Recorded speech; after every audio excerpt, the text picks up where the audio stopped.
In the NBA, you know, a wild goat can run up to 25 miles per hour. I looked it up. This goat is taking his time. Still no word, still no timetable from LeBron James on where he'll play next season. The Warriors, Cavaliers, Sixers, and Heat are among those who have continued their pursuit. The three Eastern Conference teams are believed to be front runners. Longtime friend and agent Rich Paul saying so on the latest edition of the Game Over podcast. It is new on SportsCenter. We're not making this about attention and a spectacle. It's not about a decision or anything like that. He has a choice to make. He has a business choice to make. We're not going to sit here and decide or allow someone else to decide when he makes that decision. From a business perspective, you are making a choice between jobs, high-level jobs, and you've earned the right. You're a big-time executive that's with an unbelievable, arguably the best resume in the history of your job. Who's rushing you? Okay. Nobody. Rich Paul also telling teams that they need not bother trying to sway LeBron's decision. The audition process is over. So don't call Paul, they'll call you. Buddy. Good morning, Evan. Good morning, Smalls. Before we dive into LeBron, Rich Paul, and all the goings on in the association, can I just say thank you for ECHC3? Oh, yes, Evan, thank you. We sung your praises yesterday, but now you're back in studio with us, recovered from the weekend, and we just want to say thank you. You were the host with the most. You were so gracious, you and your lovely wife, Lauren, and we appreciate you. Well, We do. Thank you we're a better team because you and your wife are so gracious to host us every year in your home. We get to see each other outside of work and bond in that way, and it's very cool that you do that, so we appreciate you, Evan. You know, and you're very welcome, and thank you for saying that. The coolest thing for the unsportsmanlike fans out there, let me shout you all out, because here's the coolest thing. Because I am living on the internet, and I'm reading things, and I'm consuming things. The coolest thing for me with our show is seeing the just overwhelming comments at Unsportslike on Instagram, at UnsportsESPN. Everyone just saying, it's awesome you guys hang out. It's awesome you guys do this. It's awesome that what we see on television and here on the radio throughout all of our great ESPN radio stations, Sirius XM 80, ESPN app, that thing between 6 and 10 a.m. Eastern can also happen between 6 and 10 p.m. Eastern. At night, at one of our homes, with our families, with our wives, et cetera, et cetera. And I think that it was just an awesome night, and it's awesome seeing that people like seeing the behind the scenes of that. Yeah, Except for Pat. Pat thought our night was mid. He thought the night was mid, but we decided yesterday it's because he had FOMO. He's a little jelly, and he missed the festivities. But he wasn't there. That's exactly right. I mean, so he was observing it on social media during I'm over it yesterday. Excuse me. He said, meh, essentially. But we think he was just jealous. Just said you could have used me. I'm a vibes guy. I think we were fine. Offense, but I think we were fine. I actually think that's just a shot at Rob, that Rob didn't do a good enough job painting the picture on social media, because I think we had a great time there together. We gave Rob most improved player. Yeah, I heard that yesterday. After he recorded himself while taking the shot from a super soaker, that was incredible. I don't understand the camera how never that was shook. possible. Yeah, how can you say that Rob's performance was mid? It was awesome. That's what Pat's saying.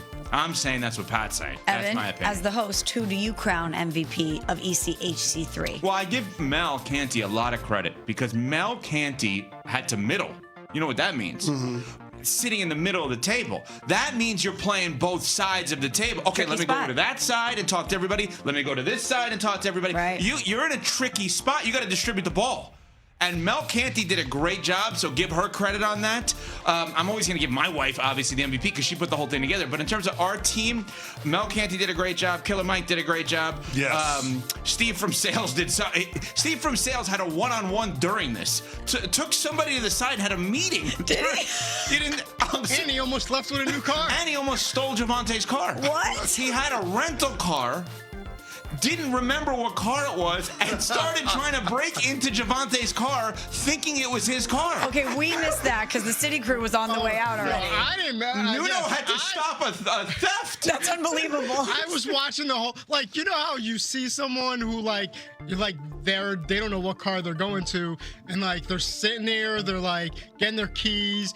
They're I think trying to open the door. I'm just watching this whole thing, and I know it's Javante's car because we showed up pretty much at the same time. So I'm So I pull out, I lower my window, and it's like, hey, have a good night, drive safe. I'm like, Steve, that's Javonte's car. He's like, oh, they look similar. So at that point, he realized it. Good job, Nuno. And not to get sappy, but I will get sappy on one thing because that's me. I was happy the amount of time that my wife and Cece's wife got to spend together. Because Yes. that had not happened in that way before. Very so cool. that was important for me in terms of real life stuff, and that was wonderful to see. All right. Anyway, so we do have more news. No, can you let me to the teams? We do have more news when it comes to LeBron here, with actual audio of, hey, be aware, this could take a while. So Rich Paul released his podcast with Max Kellerman last night, Game Over, and Rich Paul, the super agent, LeBron's agent, had this to say about where we are now with LeBron watching, I believe, on day 21 right now. No audio. Remember, there was the part of you were a little frazzled this morning. We don't have audio? No, we told you we don't have it. It's audio's not clear. So here's what he said. We're not going to be rushed. That's what he said. We're not going to be rushed. It's his choice to make, and when he makes the choice, he'll make it. What does that tell you?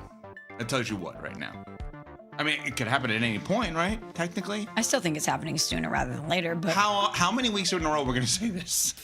actually, that's a fair point. We have been saying this for a while. I didn't think it was going to happen at Fanatics Fest just because if you're LeBron James, you're not only an amazing basketball player, you're also a businessman. And while the shop was certainly live there, that could benefit other people. I personally thought he was going to do something where the spotlight would solely be on him and it would be the most advantageous time for him to make this announcement. So I thought it would come after Fanatics Fest sometime this week, but it doesn't seem like there's a sense of urgency. It doesn't matter that Adam Silver is saying that he and others in the league are waiting to make important scheduling decisions, important business decisions for LeBron to make this decision.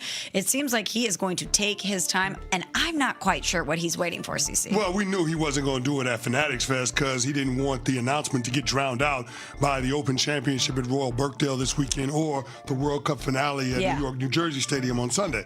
So those things weren't going to happen. Those were global events, superstars, dare I say, LeBron James's peers competing in those events on those big stages. Absolutely. So we knew that he wasn't going to make the announcement then.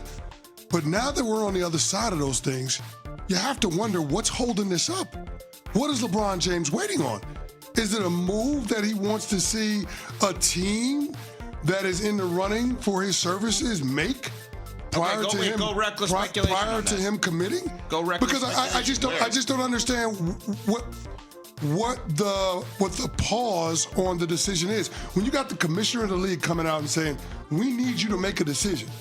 Yeah.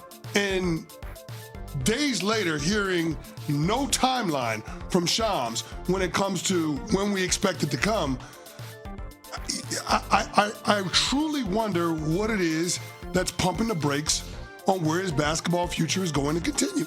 And the part that makes it fascinating, Ev, is the insight that we got from Brian Windhorst, where he said this is the next phase of LeBron James's career, not the final season of LeBron James's career. That, to me, opens the door for LeBron James to play in a jersey that we may have never seen him play in before. And so I think it's fascinating how this thing is playing out, but it opens the door to the speculation that LeBron James